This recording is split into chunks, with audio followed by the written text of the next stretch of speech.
মা তার সন্তানের প্রতি মাত্রাতিরিক্ত আসক্ত হয়ে পড়ে, সব সময় সে তার ছেলের চিন্তায় মশগুল থাকে। কি করছে এখন, কি খেয়েছো, ভালোভাবে ঘুমিয়েছো, তুমি কি এখনও অফিসে, বাসায় আসবে কখন, বাসায় আসছো না কেন। কোনো মা যদি এমনটা করে তাহলে সে তার স্বামীর প্রতি কর্তব্য পালন করতে পারবে না, তাহলে সালাতে যেভাবে তার মনোযোগ রাখার কথা ছিল রাখতে পারবে না, তাহলে সে তার নিজের স্বাস্থ্যের যত্ন নেওয়ারও সময় পাবে না।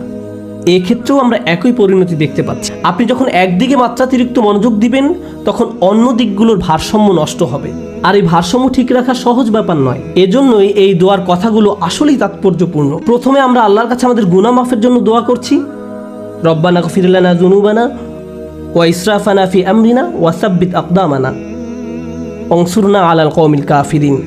তারপর আমরা দোয়া করছি আমাদের কাজে কর্মে বাড়াবাড়িগুলো ঢেকে দেওয়ার জন্য। অন্য কথায়, যখনই আপনি কোনো কিছু মাত্রাতিরিক্ত করে ফেলছেন, নিশ্চয়ই এর ফলে অন্য কিছু একটার ভারসাম্য নষ্ট হয়ে যাচ্ছে। এজন্য আপনি দোয়া করছেন, ইয়া আল্লাহ আবার ভারসাম্য ঠিক করে দেন। ঠিক এজন্যই পরের কথাগুলো খুবই গভীর এবং যৌক্তিকভাবে সম্পর্কযুক্ত। ওয়াসাব্বিত আকদামানা, এবং আমাদেরকে দৃঢ়পদ রাখুন, আমাদেরকে অবিচল রাখুন। আমরা এখান থেকে কি শিখছি? ইসরাফ কি করে? ইসরাফ আপনার জীবনের ভারসাম্য নষ্ট করে ফেলে। আমরা সূরা ইউনূসের একটি আয়াতে শিখেছি ইসরাফ আমাদের জীবনে নানা রকম সমস্যা নিয়ে আসে। আর এখানে আমরা শিখছি আমাদের পা দৃঢ় থাকবে না যদি আমাদের জীবনে ইসরাফ থাকে। প্রতিবার যখন কোনো কিছু অতিরিক্ত মাত্রায় করে ফেলবেন, জীবনের অন্য কিছু একটা তার গতিপথ হারিয়ে ফেলতে পারে। আপনার জীবনে এখন উদ্বেগ, উৎকণ্ঠা দেখা দিয়েছে, কোলাহল দেখা দিয়েছে, আপনার আমার জীবনে এখন নানা রকম সমস্যা দেখা দিয়েছে। কিছু একটা যেন ঠিক নেই। আপনি সমন্বয় অনুভব করতে পারছেন না, ঠিকমতো ঘুমাতে পারেন না, মানসিক শান্তি হারিয়ে যায়।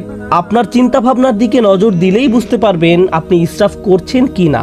শুধু নিজের চিন্তার দিকে নজর দিলেই, যদি আপনার পা দৃঢ় থাকে এবং যে অবস্থায় আছেন সেখানে যদি নিজেকে নিরাপদ অনুভব করেন, এটা আসলে প্রমাণ করে যে আপনার জীবন থেকে ইসরাফ দূর হয়ে গিয়েছে।